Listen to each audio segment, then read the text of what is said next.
சாகாத வரம் தரக்கூடிய மூலிகை பற்றி கேள்விப்பட்டிருக்கீங்களா? பல நூறு ஆண்டுகளாக தேடி கிடைக்காத மூலிகை தேடி கஞ்சமலை காட்டுக்குள்ள போன 18 சித்தர்களும் 18 சித்தர்களுக்கு சாகாத வரம் தரக்கூடிய மூலிகை முதலில் கண்டுபிடித்த காளிநாதர் சித்தரை தேடி பயணிக்க போறோம். இந்த கஞ்சமலையிலிருந்து எடுத்து வரப்பட்ட கருநெல்லியை தமிழ் மன்னரான அதியமான் ஔவையாருக்கு கொடுத்ததாக சொல்றாங்க. அது மட்டும் இல்லாம அலெக்சாண்டருக்கு உருவாக்கப்பட்ட போர் கத்தியை இங்க தான் உருவாகி இருக்காங்க. கஞ்சமலை முழுவதுமே மூலிகை தாவரங்களாக நிறைந்தது. இங்கு எப்போதும் வற்றாத 9 மூலிகை கிணறும் உள்ளது. உங்களுக்கு ஏதாவது தோல் நோய் இருந்தா இந்த மூலிகை கிணற்றில் நீராடினா தோல்வியாதி நீங்கும். இங்கு 9 அதிசய தீர்த்த கிணறும் உள்ளது. சித்தருக்கு பின்னாடி இருக்கிற குளத்துல உப்பு மிளகு வாங்கி போட்டோம்னா உடல் இருக்கிற நோய் பிணி எல்லாம் போயிடும். ஏதாவது இந்த மருகு தோல் அமாவாசை எந்த பிரச்சனை இருந்தாலும் போகும்.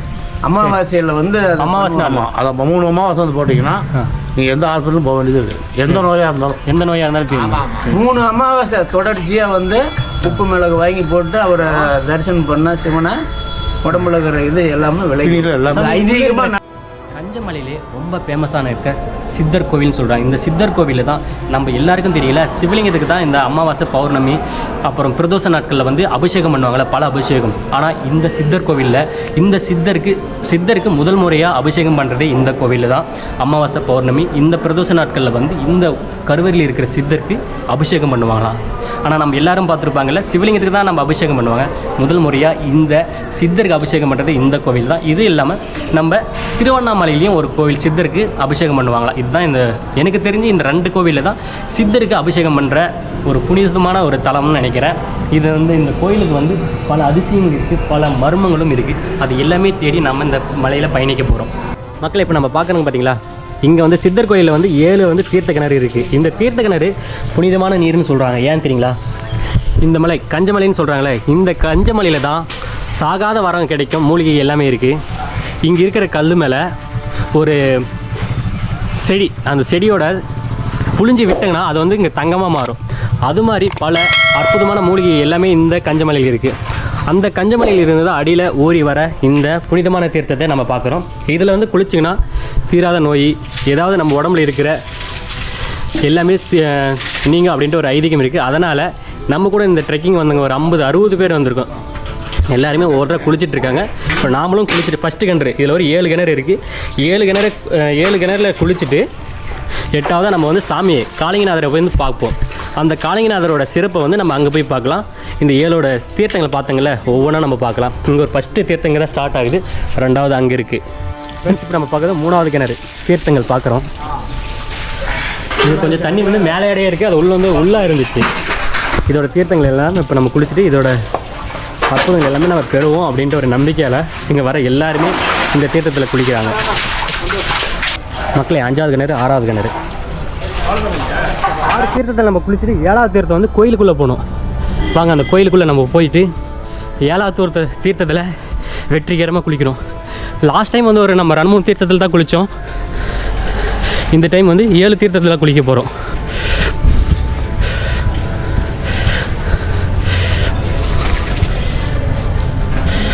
இதுதான் அந்த காளிங்கநாதரோட கோவில், அவரோட கருவறை, இது எல்லாமே இது இருக்குது. இதோட அற்புதங்கள் எல்லாமே நம்ம போக போக பார்க்கலாம். ஃபஸ்ட்டு இது தீர்த்தங்கள் நம்ம பார்க்கலாமா?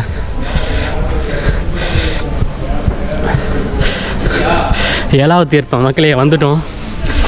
இப்போ நம்ம 7வது தீர்த்தத்தில் குளிக்க போகிறோம். போகிறா சொல்லியிருக்கோம். 9 தீர்த்த கிணறு இருக்குது. நம்ம 8ல் குளிக்க முடியுமாண்ணா?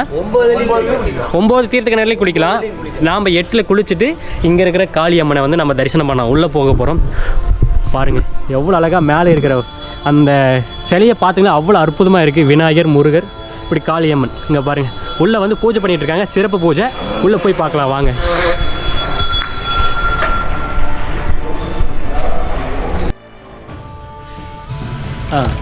மாடுங்கெல்லாம் மேய்க்கிறதுக்கு வருவாருங்க.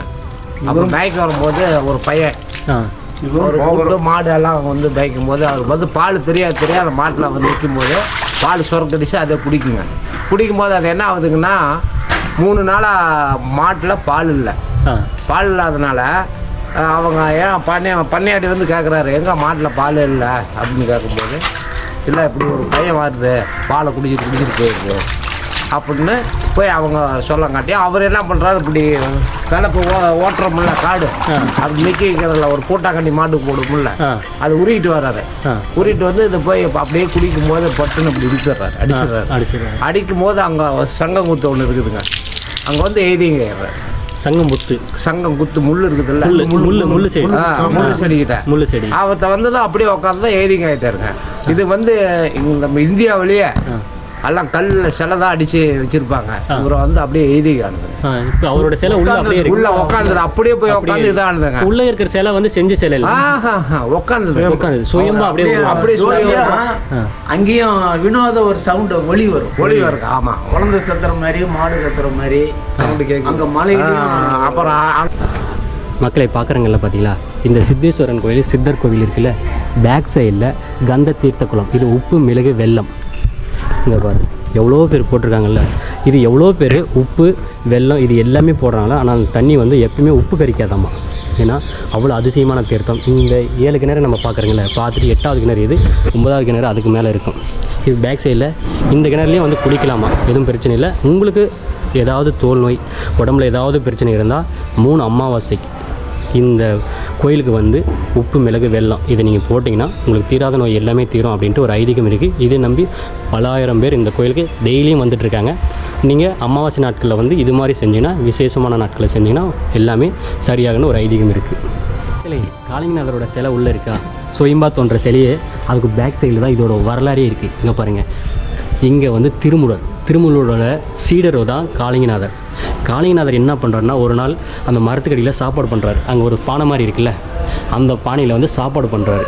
அப்போ வந்து இவர் வந்து திருமூலர் வந்து காடை போய் சுற்றிட்டு அந்த மூலிகையை தேடி போயிருக்காரு. ஆனால் இவர் என்ன பண்ணியிருக்காரு, காளிங்கநாதர் என்ன பண்ணியிருக்காரு, சாப்பாடு பண்ணியிருக்காரு. சாப்பாடு பண்ணும்போது பொங்கி வந்திருக்கு. அதை வந்து வடிக்கிறதுக்கு அந்த நம்ம கிளாரி விடுவோம்ல, கரண்டி கிடைக்காதால பக்கத்தில் இருக்கிற குச்சி எடுத்து இது கிளாரி இருக்காரு. அப்போ வந்து சாப்பாடு வந்து கருப்பாக மாறி இருக்குது மக்களே. அந்த கருப்பான சாப்பாடை வந்து நம்ம குருக்கு தரக்கூடாது அப்படின்ட்டு அந்த சாப்பாடை வந்து சிசினே சாப்பிட்றாரு. ஃபுல்லாக சாப்பிட்டோன்னே அவர் குழந்தை வடிவத்தில் மாறிடுறாரு. இங்கே பாருங்கள், இங்கே வந்து குழந்தை வடிவத்தில் மாறிடுறாரா. அவரோட சீடர் வந்து திருமூலர் வயசான குச்சி ஓடிட்டு இருக்காரா.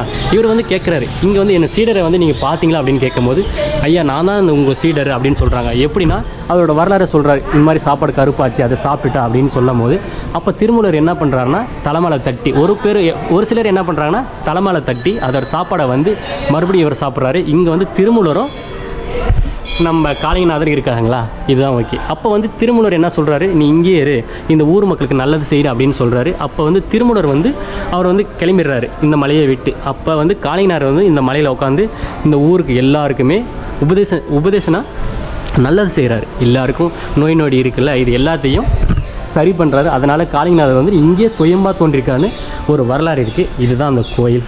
இவ்வளோ அற்புதமான ஒரு கோயில் இங்கே பார்க்க முடியும். ஹாய் மக்களே, நான் உங்கள் டிராவல் விஜய். எந்த கோவிலும் இல்லாத ஒரு சிறப்பு இந்த கோவில் இருக்குது. ஏன்னா இது வந்து ஒரு காளிங்கநாதர் ஒரு சித்தர் கோவில். இந்த சித்தர் கோவிலில் பல அதிசயங்கள் இருக்குது. இங்கே வந்து ஒரு 9 தீர்த்தங்கள் இருக்குது. 7 தீர்த்தங்களில் நம்ம குளிச்சுட்டு 8வது தீர்த்தம் இங்கே இருக்குது. இதுதான் கங்கை தீர்த்தம்.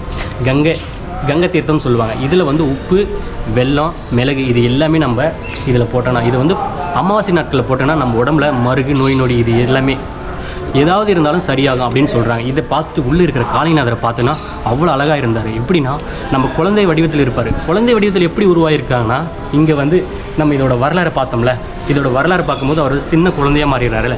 சின்ன குழந்தையாக மாறும்போது இந்த ஊரில் போய் சொன்னாங்கன்னா நம்மளை வந்து தப்பாக நினைப்பாங்க அப்படின்ட்டு இங்கே மாடு மேய்ப்பாங்கள்ல, அவங்க கூட சேர்ந்து மாடு மேய்ச்சிருக்காரு சில நாள். அப்போ அந்த ஒரு மாடு கறக்கலை கரமாடு, அந்த கரமாடில் வந்து பால் குடிச்சிட்டே இருந்திருக்காரு டெய்லியும். அப்போ கண்டுபிடிச்சிருக்காங்க. ஒரு நாள் வந்து அந்த முதலாளி வந்து இந்த காளிங்கநாதரை வந்து அடிச்சிருக்காரு. அடிக்கும் போது வலியெலாம் ரொம்ப அதிகமாக அடிச்சிட்டு பின்னாடி அவர் வந்து ஒடியாந்து இங்கே ஒரு முள் மரம் இருந்திருக்கு. அந்த முள்ளுக்குள்ளே தூந்தும் போது இந்த சின்ன பையன் உள்ளே போயிட்டானே அப்படின்ட்டு எல்லாரும் வந்து பார்க்கும்போது இங்கே வந்து ஒரு சிலையாக மாறி இருக்காரு. அதுதான் உள்ளே இருக்கிற காளிங்கநாதரோட சிலை. இது வந்து அவ்வளோ அழகாக இருக்குது. நீங்கள் மிஸ் பண்ணாமல் வந்து பாருங்கள்.